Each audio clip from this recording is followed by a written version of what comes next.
ముఖ్యమంత్రుల వర్యులు steel plant గురించి చర్చించడం జరిగింది. సీఎండీ గారితో చర్చించి జనవరి నెలలోనే స్టీల్ ప్లాంట్‌కి ప్రాపర్టీ వచ్చిందని చెప్తున్నారు. 54,000 కోట్లు వచ్చిందని. ఇదే స్టీల్ ప్లాంట్ మేనేజ్మెంట్ మీకు చెప్పకముందే మేము గతంలో కూడా చెప్పాం. మాకు కావాల్సిన మెటీరియల్ ఇవ్వండి. మాకు కావాల్సిన సౌకర్యాలు చేస్తే మటుకు మేము ఖచ్చితంగా ప్రొడక్షన్ తెస్తామని చెప్పాం.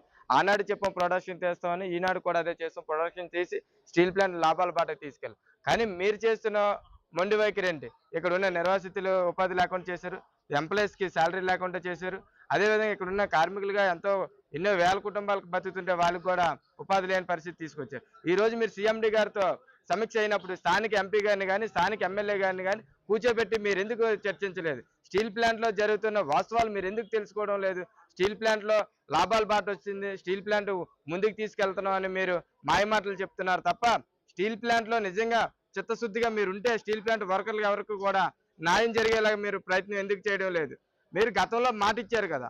ఆ మాట ప్రకారం మేము తీసుకొచ్చామని చెప్పి ఇక్కడ స్థానిక ఎమ్మెల్యే గారు చెప్తున్నారు. స్థానిక ఎమ్మెల్యే గారు చెప్తున్న మాటలైతే మేమైతే నమ్మదలుచుకోలేదు. ఎందుకంటే మీరు ఇప్పటి వరకు కూడా మా ఇక్కడున్న నిర్వాసితుల్ని కూలి పని లేకుండా తీసేశారని మీరు సీఎం గారి దృష్టికి తీసుకెళ్లలేదా?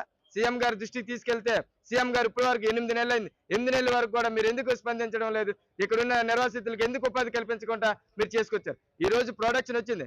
ఇతర రాష్ట్రాల నుండి వచ్చి జాయిన్ అయిన వాళ్ళందరూ కూడా అందులో భాగమయ్యి అందులో చేస్తున్నారు తప్ప ఇక్కడున్న స్థానికుల్ని లేకుండా చేసి స్థానికులకు ఉపాధి లేకుండా చేసుకొస్తున్న మీ పరిణామాలకి మేమైతే యూనియన్లుగా హెచ్చరిస్తున్నాం.